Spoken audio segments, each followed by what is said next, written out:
Hello, everyone. Welcome to Fist-Dented Christians. Dustin and DJ are here today, and we were just talking a little bit before we started the podcast. We were going to have a topic about impulsivity, but then much like every week happens. DJ and I talk before, and then we get into a good conversation. So we're switching our conversation topic today. And we're going to go with being intentional about criticism, both giving criticism and then being actionable about receiving criticism. So what that means is DJ brought up the fact that, the modern American church has portrayed Jesus as this super sensitive, always gentle and kind person, but we forget that he gave the Pharisees, news they didn't want to hear, and he challenged them, and he flipped over tables in the temple, and he kicked out the tax collectors. So there's a part of Jesus that got mad and was demonstrative about things, and so I think that's important for us to accept about the character of Jesus. Yeah, and hi everybody, DJ here. Welcome. And so this book, I'll just say it in the podcast, if people are looking for something to read, it's by a man by the name of John Eldredge, and it's called Beautiful Outlaw. And one of the chapters, I think it's chapter 2 or 3, talks about Jesus' personality being fiercely intentional. Mm-hmm. And he actually breaks down when Jesus went into the temple, and he breaks it down kind of action by action. And you just get this, you kind of get this, oh my gosh, like Jesus was really worked up. Because think about it. Jesus, one man, walks into a temple. He sees livestock in the temple. He sees the tax collectors with their tables. It's basically like a bazaar going on, right? Yep. Tons of people. And one man, Jesus, he had to make such a ruckus because he drove out all the livestock from their stables. Yep. He flipped over the tables. Imagine what that sounded like with all the coins flipping over and the melee that would ensue as a result of money falling everywhere. Yep. One man did that and drove all these people out. Well, and he cracked a whip. And for me, that just points to a very human Jesus, but also a very fiercely intentional Jesus. And so that's kind of what galvanized and catalyzed our topic for today, because we were both just sharing with each other instances in our personal lives. And maybe you can talk more about what yours was, that where we know people in our lives, whether they be very, very close to us with, family members, or whether they be, friends on the outside looking in. But it seems as though in the modern day church, and again, I'm just generalizing, so hopefully it's okay, but it seems like everybody wants their criticism to be sort of hand-delivered in this pre-packaged, soft little box with nothing that's going to assail my senses. Right. And then you kind of rebutted to that, saying, how helpful is that? Right. Yeah, so I think... Oh, could you please maybe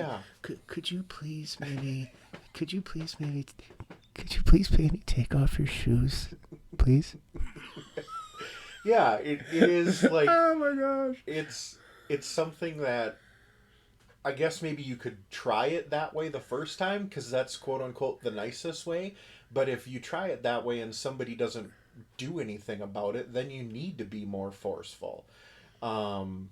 There's a Canadian psychologist that I really like named Jordan Peterson. Yes. And he always talks about, in your own life, you need to be a force to be reckoned with. When you say something, you need people to understand that you mean it. Speak with authority. Yeah. And so I think I can't talk about a whole lot of what I talked to you about, but some of the more general details that I can talk about were... My mom and I are both people pleasers, and so it's very hard for us to be, forceful with our opinion or whatever. Like, my dad and sister are the complete opposite. My dad and sister are very fine telling you things and all that, but then my mom and I are both more meek and mild about it. And I've talked to my mom that her and I need to be better about that. We need to just, here are the facts. and we can have a discussion, we can have a disagreement about the facts, and you may not like it or I may not like it, but these are the facts, and then deal with that. Yeah, and if you can do that in a way that's respectful, that isn't insulting somebody else's person, Right. and you're being honest, Yep. then it's not necessarily your responsibility in regard to how they might react Right. to you. And I think it's important to remember that just because somebody thinks it's insulting doesn't mean it is. You have to, so like the situation, and we won't name names, but the situation you were telling me where you confronted somebody a couple times about an issue and they wanted it to be delivered nicer. Well, if you didn't insult them, like call them names, if you didn't swear at them, if you weren't screaming at them. And I didn't, and wasn't. Right. So then that's on them for not liking, for thinking that it's insulting or it wasn't nice. Yeah. And so there is this balancing act that you have to do. Well, and the thing that, now that I'm thinking more about it, that kind of irks me a little bit is that it was a situation where the other party said that you could be a little bit more Christ-like Sure. in your delivery. And I'm like, well, no.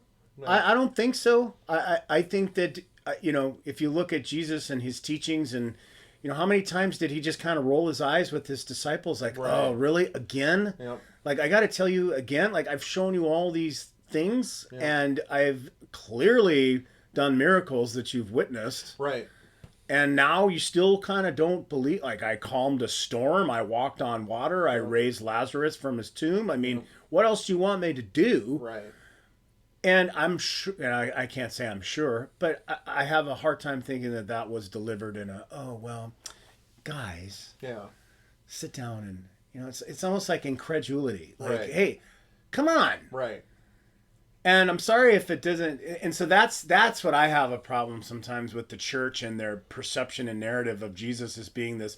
And the danger with that, we're talking about intentionality. The danger with that is if you're carrying around this value system that thinks that everything that you need to do, and not only does it diminish Jesus's personality and how we might be able to know him and love him more, it also kind of just diminishes it down to a few things. Like, I don't know, Jesus's values were compassion, kindness, and gentleness. Yeah. Okay, that's fantastic.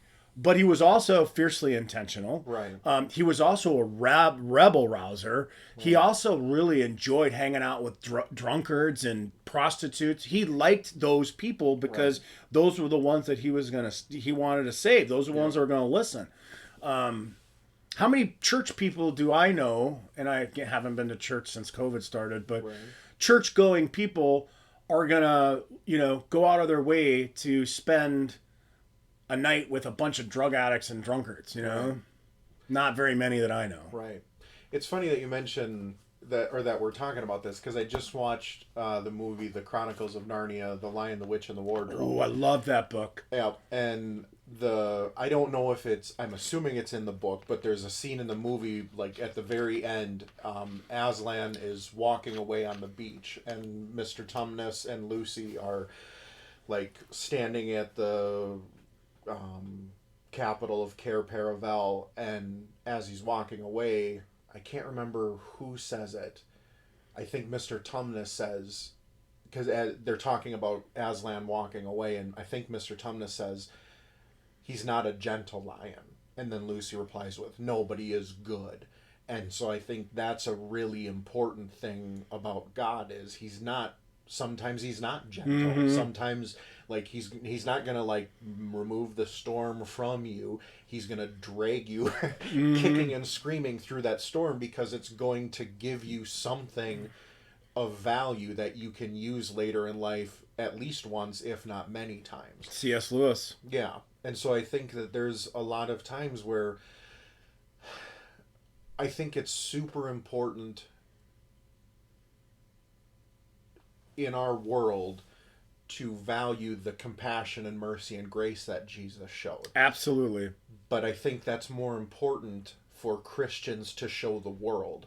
I think what's sometimes more important for Christians to show other Christians that they're good friends with is that less gentle side. Mm-hmm. That side of, hey, you're better than this. Mm-hmm. You are more than this. You're stronger than this. You're more capable, whatever it is, and really challenge Mm-hmm. people on that. Knock it off and Right. make some changes. Right.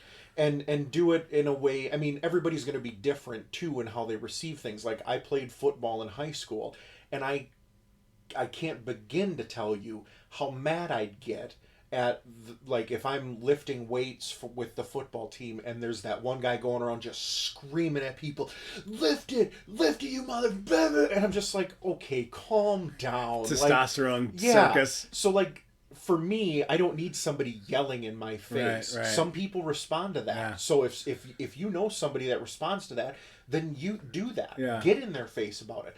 But I'm somebody that, because of my low self-esteem, I need like people to encourage me, but it could be done in a more aggressive way sometimes.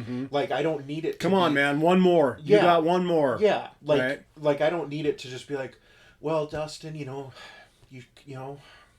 if you want to try one more, but you know, they could, hey, or like with my eating, like, hey, you're better than this. You know what? Challenge yourself to one day of good eating, and then, you know, work within that. I don't need screaming. Like I said, some people respond to that.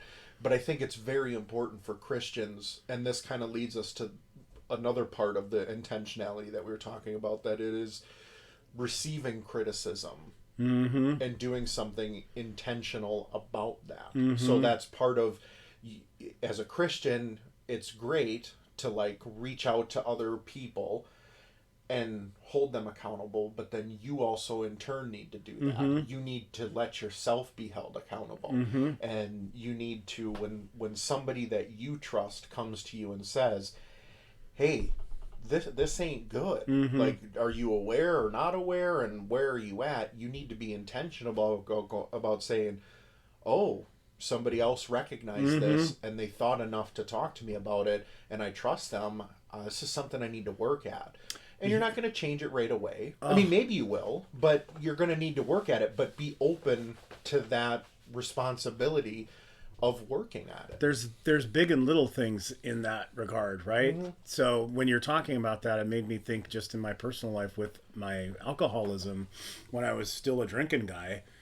I can't tell you, Dustin, how many people would say, hey man, like, you kind of have, like, I feel like you drink a little too much. You drank a little too much last night. Sure. Not only that, but then the anger, you know, people would say dude, your anger, you know, generally it was kind of my ex-wife and maybe even some of the kids, but maybe some friends too, you know, like my own father, which is ironic because he's the angriest man I've ever met, but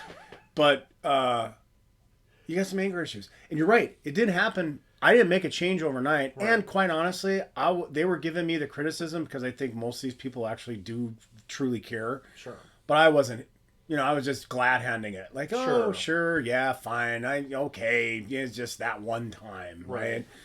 And it took some fierce intentionality from God and some fierce intentionality from God's circumstances through the choices that I made to really kind of smack me upside the head and make me listen, like, oh, okay. And so now, and I know you do the same thing, but like with both the things that we struggle with. So I still kind of struggle with self-esteem issues. Not still, I do, and not kind of. They're still there.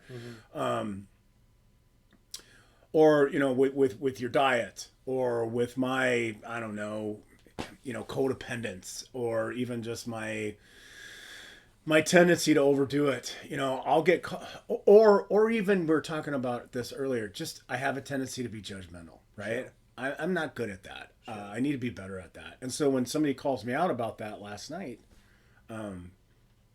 my first reaction is like, wow, you're being super dismissive. Sure. But then you let the dust settle, and it's like, yeah, I need to work on that. And so I really like when you say that. So it's one thing for you to be intentional to say something, but then it's also your job to be able to receive it back and then change. And what is that dynamic, do you think? Like, is that kind of what the ingredients are for good relationships? Yeah, I think it's... When one of my cousins got married a couple years ago, and she asked me to speak at their wedding, and she said I could speak on whatever I wanted. She's just like, I would just like you to say something. And I'm like, as a person that loves structure and order, that was that was brutal. I'm just like, okay, well, do I pick a Bible verse? But is that really going to have meaning? Just a generic Bible verse? I started writing some things down, but then it was coming across as a toast. It wasn't like a speech, so I didn't really like that. But I ended up settling on the metaphor for a relationship or any relationship, whether it's husband and wife, spouse relationship, friendships, business partners, whatever it is, that there's all these ingredients that are needed to make a successful relationship. And for Allie and Elliot, the metaphor I used was a marriage is the recipe that requires the most ingredients because it's the most important one. It's the one that could be the most difficult, but it could also be the most rewarding.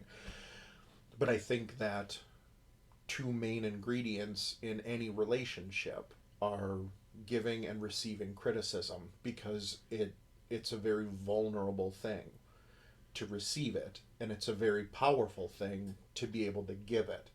Like when you're giving criticism, there's a lot of power in how you give it and what you say, and you could destroy somebody if you say the wrong things or give it a meaning or a message the wrong way, and then it's incredibly vulnerable as the person receiving it because what you're doing is you're allowing somebody else to speak directly into your life.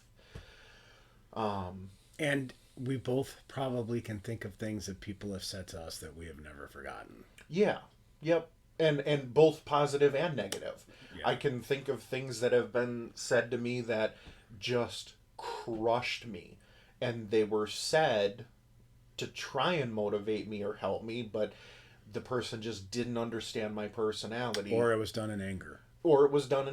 Yep. And then there are things that have been said where I still think about it. I'm like, what an incredibly nice thing that person said. Like, that means so much. Well, was that the same speech that you gave where everybody came up afterwards and like, wow, man, that was really... Remember, you did another talk too. Yeah, I think that was the one where I got a number of compliments. Yeah, like lots of kudos. Like, yeah. You're really, that was really good. Oh, no, that was the one at my Grandma Betty's funeral. Oh, okay, yeah. Those were very close Two different to each things. other. Yeah, but they were close to each other in time. But yeah, so I think giving and receiving criticism, now that I think about it in the moment, it is like an incredibly vulnerable thing to receive it. Yeah, and it's incredibly powerful to give it. Yes. Yeah. Now that kind of in the moment of it too, I agree. I feel like we always come back to this polarity of vulnerability and power. Yeah. They kind of need to exist in the same space. Right.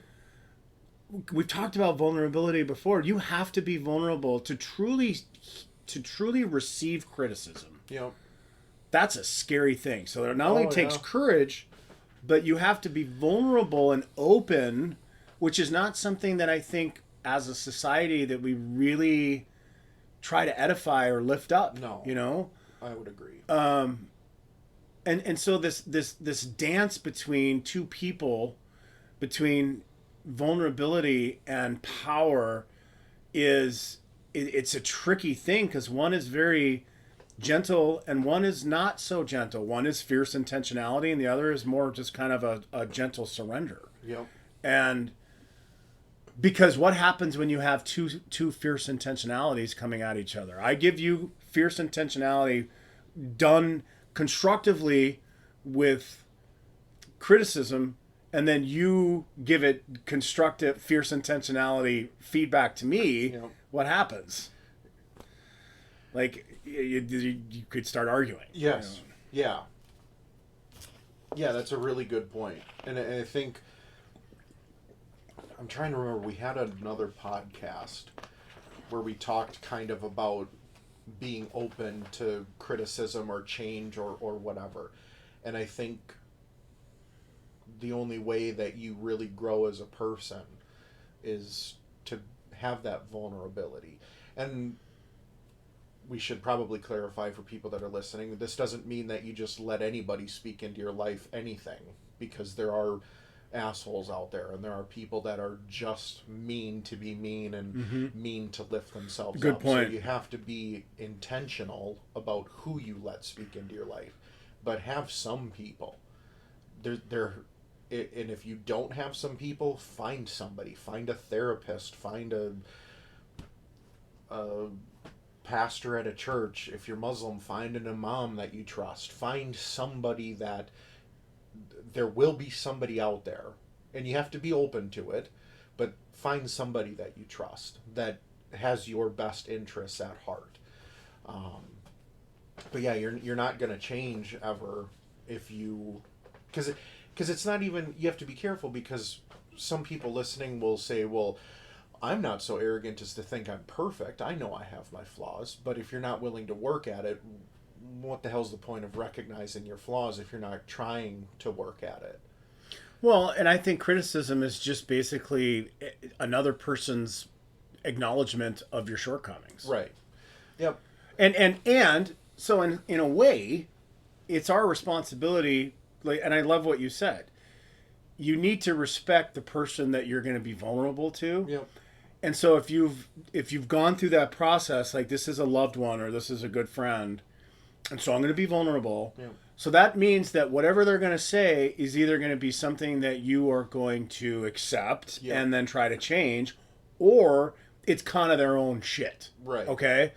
They're hungry, they're tired, they had a terrible day. Sure. So then they come in and they say, Dustin, why is the house always such a pigsty? Yeah. You know, that's somebody else's stuff. Now, I think you can be vulnerable and be like, hey, like, okay, how was your day? You know, Right. and rather than attacking. Yeah. And so I think that it takes energy to do this. So it takes energy and it takes intentionality, and it's not perfect. Right. I mean, we're always and we're doing it probably hundreds times a day. Right. Yeah. Yeah, I think it's very important to be open to receiving criticism. Talk to me about your thoughts on social media as it relates to this particular thing, because social media is a tricky beast, because so much of it is either anonymous or from people that aren't in your daily or your weekly circle. lives. Yeah. That's something that we're not designed for. No. Whatever you think, whether you're a Christian, Muslim, atheist, we aren't designed for social media, and yet here it is, and 85% of the world's population uses some form of social media. I'm sure it's an astronomical number. And like I follow the Joe Rogan podcast, and he talks all the time that he quit reading the comments on Twitter and Facebook and all that because it's just toxic. Mm-hmm. And it's something that I got back on Facebook maybe 7 months ago, and it's a tool that I used to strengthen my voice, because like I said earlier, I'm a people pleaser. I have a very hard time voicing my opinion, so I thought, well, this is a safer way to voice my opinion than being face to face with somebody that I disagree. So I'm going to use this as like another step towards that. So I got on Facebook, and the first few posts I posted were intentionally inflammatory in a respectful way. Mm-hmm. Like the first post that I posted when I got back on Facebook was, I'm a Christian and I support gay marriage. I wanted to like create dialogue and all that. And then one of the other posts I put on there was about taking the Confederate statues down, and I knew that would get certain people in my life, friends or family, Yeah. that are right wing, that would get them fired up. And I wanted that. I did it in a respectful way. I didn't like call names or anything, but I wanted to feel that tension so I could learn how to deal with it in my own head and all that.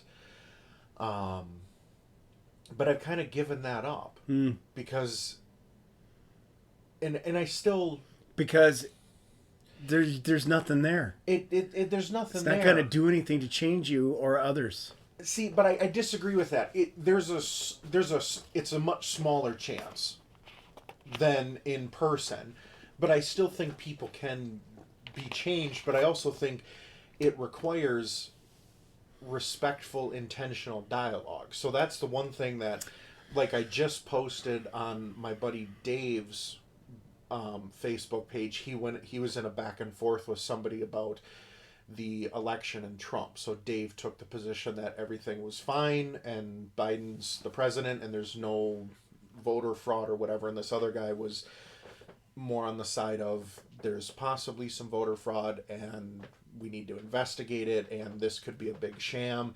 And I replied to that guy and it just said, I appreciate where you're coming from, and I certainly, if there is voter fraud, want to know. But the problem with this narrative is it's always, well, I heard about this one guy who said, or I heard on this news station that it might be. I said what needs to happen is if there's real voter fraud, people under oath need to come forward with their evidence. We have to stop this narrative of I heard from somebody or this guy hinted at this or this person kind of said that. Like, if there's voter fraud and you know it, get in front of a judge and give your example and your evidence. Take it to court. Yeah.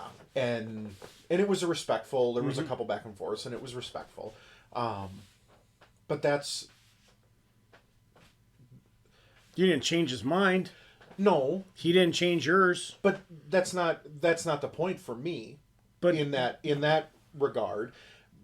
Okay, so I think I see how we're tying this into being open and vulnerable to accepting criticism or just other people's opinions. Yes. But for me, on social media, I don't see a lot of people being open to other people's opinions. No. And honestly, it's just this morass of just scrolling and you get these short little pieces of nuggets and then maybe sometimes you look at people's comments.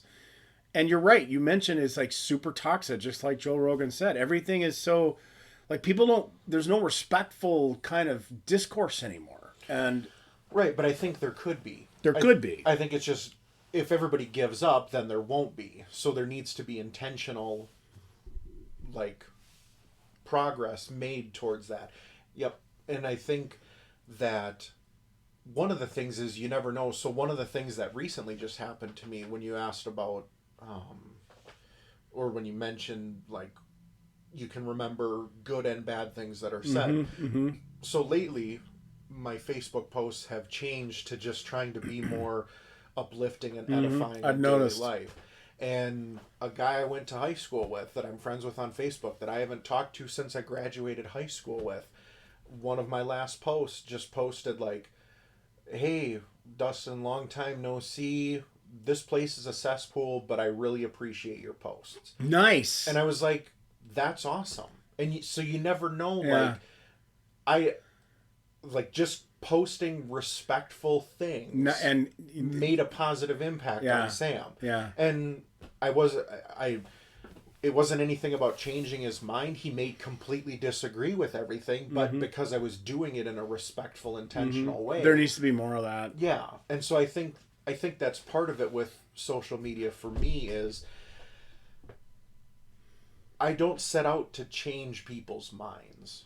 I just set out to, like, I'd love so much for, like, the founding fathers didn't agree on a lot.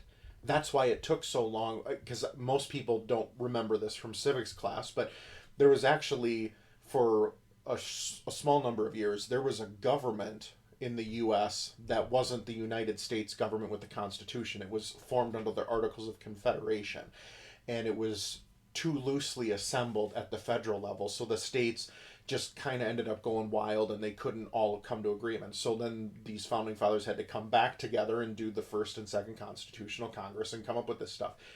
And I just imagine, like, in Philadelphia, them having these, like, knockdown, drag out debates, but they came back the next day, and they came back the next day, and the next day, until they worked out something that, up until that point, had never been seen in government. And obviously it wasn't perfect. The 3/5 Amendment, where you only counted a black person as 3/5 of a person, was horrible. But give them credit for the time they were in. this was revolutionary. And so I want that for our society again. I want us to, like, let's just toe to toe, let's have this fierce debate, but let's come back the next day and let's have another debate and have another debate until we can get to a compromise. And I feel like that is commitment, vulnerability. Yes. You know, all the ingredients you're talking about, it requires commitment, energy, vulnerability, openness, courage, and humility and power. Yep. You know, right now I feel like the one main ingredient is just like, it's like a big old thing of salt poured in, is just power. Right. The power. Yep. Need to be right, control. Right. But I feel like with the other ingredients, to make it a palatable, nourishing, enjoyable thing that you want to put into yourself, you need all of those other things. Yeah. And it seems as though, and I really love that. I think it's kind of brilliant. But the founding fathers, I think, is really smart, because I think that they recognized that, and you have to keep coming back. Right. You know, and that's why we keep doing these podcasts. I mean, and that's why we just keep kind of plugging away at our things, is because you have to, you know, and hopefully people that are listening, you know, you realize that, hey, you know, this week I'm going to work on kind of being vulnerable, but with boundaries. Right. So. Yeah. So I would encourage people, just as a wrap up, to, if you have the chance and you're somebody, like I said, my dad and my sister don't need to exercise their ability to speak their mind. They are very good at it. But if you're somebody like me or my mom, take opportunities to express your opinion. And the consequences could be tough. They're probably not as bad as you built them up in your head. But take those opportunities to express criticism. But then on the flip side, if you have somebody in your life that is speaking into your life about something that you're doing wrong, that you don't necessarily agree with or you're not hearing, take an extra minute and think, is there some merit to this? Is there something to this? And even, like, maybe in the case of, like, somebody that's really addicted to alcohol or drugs or eating or whatever it is, maybe don't even trust yourself more than you trust the other person. Maybe trust the other person and go, okay, maybe I am drinking too much, or maybe I am eating too much, or online shopping too much. Yes. and everybody's got something, Dustin. Right. And work on trusting that other person who's worthy of your trust, and actually being okay with being wrong and deficient and whatever else. And I love this, and I think that the whole purpose, and kind of going back to purpose, is you know, the movement afoot in our lives in regard to some of these behaviors and these exercises, is just to become more connected to ourselves and other people, but also to Christ. Right. And you know, if we're going to be defensive about everything, then that automatically by default kind of isolates and separates us. And I don't think that that's what God wants. I think God wants us to, especially if it's somebody that you've deemed a good friend, right, or a loved one, that is pointing out things that maybe, like, they don't see or are making you a better person or making you a happier person. I know it's a subjective term. Yeah. Then, you know, it might be wise to just discern whether or not there's merit to these things. Yep. And that takes some courage. Yeah. That's not easy to do. No. You know, we don't want to be, who wants to be told that they suck at something, or right, they're, you know, we hate it. Right. Yep. So, yep. Well, thanks for listening, guys. Yeah. We love these podcasts. I hope everybody has a ridiculously amazing week. That would be awesome. Yep. All right, guys. Take care. We'll see you next time. Bye. Bye.